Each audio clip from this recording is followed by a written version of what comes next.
NLC India ने Q1 के अंदर बेहद ही दमदार नतीजे आज पेश किए हैं और ये नतीजे इस कंपनी के लिए एक बहुत बड़ी री रेटिंग का कारण बन सकते हैं। और जिस तरीके के नतीजे Q1 के अंदर आए हैं वो कहीं ना कहीं ये गाइडेंस दे रहे हैं कि इस साल ये कंपनी आउट परफॉर्म कर सकती है, जिसके कारण इसकी री रेटिंग यहाँ पर हो सकती है। और उस री रेटिंग में ये स्टॉक जो है आपको अच्छी बड़ी तेजी यहाँ से दिखा सकता है अपने अर्निंग के आधार पर, क्योंकि फंडामेंटली अगर हम देखें तो कंपनी स्ट्रांग दिखाई दे रही है, सेक्टर के लिए पॉजिटिव माहौल है और Q1 की ये परफॉर्मेंस अब इसके फाइनेंशियल्स भी इसको सपोर्ट करने लगे हैं, यानी कि फंडामेंटली और फाइनेंशियली अब स्टॉक के लिए जो है काफी पॉजिटिव माहौल है। और बात करें तो तेजी की, आज आपने स्टॉक के अंदर तेजी देखी है, कहीं ना कहीं बाजार को इस कंपनी के रिजल्ट का आइडिया हो गया था कि कंपनी के नतीजे अच्छे आ सकते हैं। उसके पीछे एक नहीं अनेक कारण हैं, यानी कि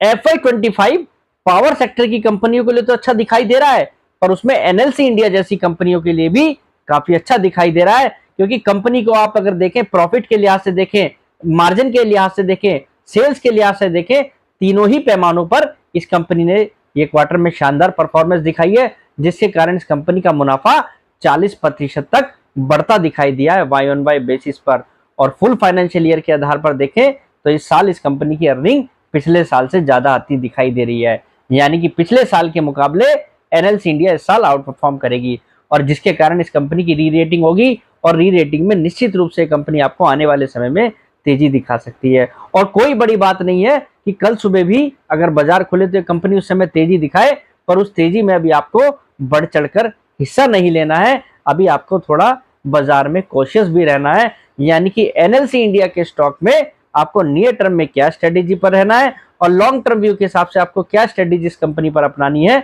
ये सब बातें आज मैं आपको साथ करूंगा इस वीडियो में कंपनी के रिजल्ट के साथ साथ। तो चलिए वीडियो को शुरू करते हैं। हेलो फ्रेंड्स, मैं Vipin Jain, founder of learn equity with Vipin Jain. Friends, अगर आप शेयर मार्केट में इन्वेस्टिंग करने के लिए डीमैट अकाउंट खुलवाना चाहते हैं तो हमारे चैनल पर दिए गए लिंक के माध्यम से आप स्टॉक के साथ डीमैट अकाउंट खुलवा सकते हैं। एनएलसी इंडिया ये कंपनी देखा जाए तो एक बैकवर्ड इंटीग्रेटेड कंपनी है। कंपनी माइनिंग और पावर का मेनली कारोबार करती है, यानी कि माइनिंग भी करती है और साथ ही साथ उससे बिजली भी बनाती है, और कंपनी के पास थर्मल और सोलर सभी तरीके के प्लांट हैं। आपको अच्छी तरीके से पता है कि पावर सेक्टर की कंपनियां बड़े कैपेक्स कर रही है, और इस कंपनी के पास भी काफी बड़े कैपेक्स प्लान है दोनों ही बिजनेस को लेकर। और इवन ये कंपनी अगर देखा जाए तो हाइड्रोजन जैसे प्रोजेक्ट्स पर भी कंपनी कामकाज कर रही है, और एक देखा जाए तो कि नवरत्न PSU कंपनी है जो इस समय आउट परफॉर्म कर रही है परफॉर्मेंस के आधार पर। अगर हम Q1 के नतीजों के आधार पर भी देखें, 1426 करोड़ रुपए की जो सेल थी पिछले फाइनेंशियल ईयर के सेम क्वार्टर में, वो अब 3640 करोड़ रुपए रिकॉर्ड हुई है। और प्रॉफिट के लिहाज से देखें तो 414 करोड़ रुपए का प्रॉफिट अब 567 करोड़ रुपए रिकॉर्ड हुआ है, जिसमें 40% की बढ़त है। और नेट प्रॉफिट मार्जिन जैसा मैंने आपको बताया 16% के आसपास पहुंच गया है, जो कि 12.5% था, यानी कि तीनों ही पैमानों पर ये जो क्वार्टर है इस कंपनी के लिए दमदार रहा है। और इस फुल फाइनेंशियल ईयर के आधार पर भी देखें तो ये कंपनी लगभग 2000 करोड़ प्लस का प्रॉफिट रिकॉर्ड कर सकती है, अगर ऐसी ही परफॉर्मेंस कंपनी कायम रखती है, यानी कि ऐसी ही परफॉर्मेंस इस साल दिखाती है। और उस समय कंपनी लगभग 15 रुपए के आसपास का EPS पर बैठी होगी, और 2000 करोड़ प्लस का प्रॉफिट, जो कि पिछले साल से ज्यादा होगा। यानी कि इस साल ये कंपनी के पास पूरा मौका है आउट परफॉर्म करने का, ये कंपनी यहाँ से अच्छा खासा परफॉर्म कर सकती है। फिर जो इस कंपनी की कैपेक्स प्लान है वो भी इस कंपनी को काफी मदद करेंगे, क्योंकि सेक्टर के अंदर जो पॉजिटिव माहौल चल रहा है, जो कैपेक्स चल रहा है, उसमें ये भी कंपनी बढ़ चढ़कर हिस्सा ले रही है, और उसका भी एक मेजर पुशअप होगा अगर कंपनी जो है यहाँ से अपने रेवेन्यू को बढ़ाती है, माइनिंग के बिजनेस को लेकर भी, पावर के बिजनेस को लेकर भी, उसके कारण भी इस कंपनी की ग्रोथ यहाँ से अच्छी खासी बढ़ सकती है, और उस कंडीशन में कंपनी का मुनाफा यहाँ से भी बढ़ता दिख सकता है, यानी कि कंपनी का मुनाफा 2000 करोड़ को भी पार करता हुआ दिख सकता है। वो उस समय के लिए एक्स्ट्रा री रेटिंग होगी, यानी कि उस समय इसके फाइनेंशियल्स और ज्यादा स्ट्रांग होंगे। पर करंट सिनेरियो में अगर वैल्यूएशंस के लिहाज से भी देखें तो ये कंपनी 119 रुपए की बुक वैल्यू वाली कंपनी है, और लगभग 15 रुपए के आसपास का अगर EPS क्लॉक करती है तो लगभग 13% की ROE ये कंपनी उस समय अचीव कर रही होगी, यानी कि FY25 की अर्निंग के आधार पर। तो उस कंडीशन में अगर देखें तो कंपनी अपने बुक वैल्यू के समय 2.2 के मल्टीपल पे ट्रेड कर रही है। कहीं जो है कंपनी वैल्यूएशंस के लिहाज से भी इस समय जो है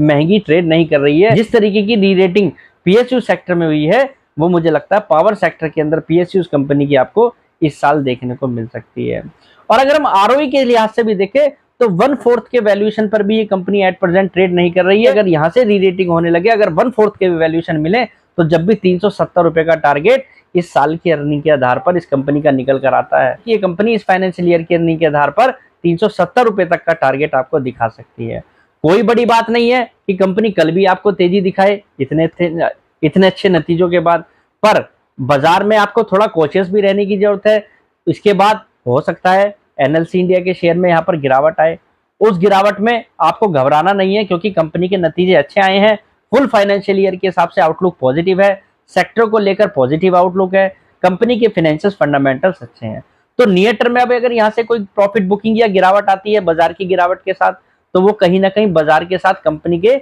शेयर प्राइस का रिएक्शन होगा। अगर आपका इस कंपनी पर लॉन्ग टर्म व्यू है, तो निश्चित रूप से ये कंपनी आपको होल्ड करनी चाहिए। ये नतीजे इस बार के ये बता रहे हैं कि कंपनी फुल फाइनेंशियल ईयर के अंदर अच्छा परफॉर्म करेगी, पॉजिटिव आउटलुक है। और नियर टर्म में अगर हम बात करें, तो रिजल्ट जो है बाजार ने डिस्काउंट किए हैं, बाजार ने तेजी जो दिखाई है, कहीं ना कहीं बाजार को कंपनी के नतीजे अच्छे लगे हैं। तो आज जो तेजी आई है, हो सकता है बाजार आपको कल भी तेजी दिखाए। तो आज के लिए इतना ही, कल फिर मुलाकात करेंगे एक नई वीडियो के साथ। फिलहाल के लिए नमस्कार।